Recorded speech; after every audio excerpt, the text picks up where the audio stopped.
సింగరేణి కార్మికుల నియామకాలపై విచారణ జరిపిస్తామన్న deputy CM Bhatti Vikramarka వ్యాఖ్యలకు తెలంగాణ జాగృతి అధ్యక్షురాలు కల్వకుంట్ల కవిత గట్టి కౌంటర్ ఇచ్చారు. కార్మికుల వారసులకు డిపెండెంట్ ఉద్యోగాలు ఇవ్వడం అనేది ప్రభుత్వ విధానమని, దానిపై విచారణ జరిపించడం విడ్డూరంగా ఉందని మండిపడ్డారు. సింగరేణికి ప్రభుత్వం ఇవ్వాల్సిన 47,000 కోట్ల బకాయిల సంగతేంటని ఆమె ప్రశ్నించారు. భట్టి విక్రమార్క గారికి మేము హెచ్చరిక చేస్తా ఉన్నాం. ఇవాళ హెచ్చరిక, సింగరేణితో పెట్టుకున్నాడు ఎవడు బాగుపడలే ప్రపంచంలో. మీరు సింగరేణి కార్మికులు వాళ్ళ ఉద్యోగాలు ఎట్లున్నాయని ఎంక్వైరీ చేస్తే చూస్తూ ఊరుకునేది లేదు. వెయ్యండి ఎంక్వైరీ. ఎవరి మీద వేయాలి? ఓబీ కాంట్రాక్టర్ల మీద వేయాలి ఎంక్వైరీ. డీజిల్ మింగే దొంగల మీద వేయాలి ఎంక్వైరీ. మీద వాళ్ళు అన్ని పంచుకునేటటువంటి కరప్ట్ అధికారుల మీద వేయాలి ఎంక్వైరీ. కరప్ట్ నాయకుల మీద వేయాలి. పైరవీలు చేసి అందులో కాంట్రాక్టులు సంపాదించుకున్నాడు.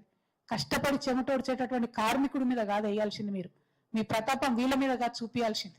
సింగరేణి బొగ్గును మింగుతున్నటువంటి దొంగల మీద వేయాలి. అవి పక్కకు పెట్టి కార్మికులను ఎట్లా తీసుకున్నారు ఎంక్వైరీ చేస్తా అంటే అసలు ఏమన్నా మత్తున్న మాటనే నాది. క్షమించాలి, నాకు బాగా గౌరవం ఉండే భట్టి విక్రమార్క గారు అంటే, కానీ మొన్న అసెంబ్లీలో సింగరేణి విషయంలో భట్టి విక్రమార్క గారు మాట్లాడినటువంటి మాటల్ని మేము తీవ్రంగా ఖండిస్తా ఉన్నాం. హెచ్ఎంఎస్ తరఫున, తెలంగాణ జాగృతి తరఫున చాలా తీవ్రంగా ఖండిస్తున్నాం. ఎంక్వైరీ అని కార్మికులు సతాయిస్తే చూసుకుంటూ ఊరుకునే క్వశ్చనే లేదు.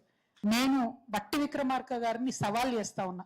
మీరు సిన్సియర్ అయితే, మీరు సీరియస్ అయితే, మీరు సింగరేణిని సేవ్ చేయాలనుకుంటే, సింగరేణి ద్వారా వచ్చే వనరులతోని తెలంగాణకు లాభం జరగాలని మీరు అనుకుంటే మీరు చెప్పాల్సింది ఏంటంటే, అసలు ఈ చిన్న 27 లక్షల కంపెనీతో సింగరేణి ఎందుకు పార్ట్నర్షిప్ చేస్తుంది? First thing.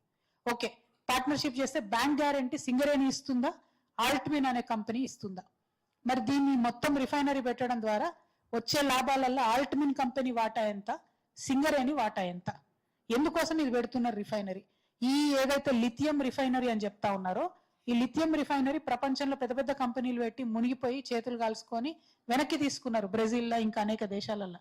మరి మీరెందుకు ఇది కొత్త ప్రయోగం చేస్తున్నారు? పోనీ చేస్తున్నారు, మరి ఊరు పేరు లేని కంపెనీతో ఎందుకు చేస్తున్నారు? మీరు ఈ వివరాలు బయట పెట్టాలి. బ్యాంక్ గ్యారంటీ ఎవరు ఇస్తున్నారో చెప్పాలి. దీని వెనుకున్న పెద్దలు ఎవరో కూడా చెప్పాలని నేను భట్టి విక్రమార్క గారిని డిమాండ్ చేస్తున్నా.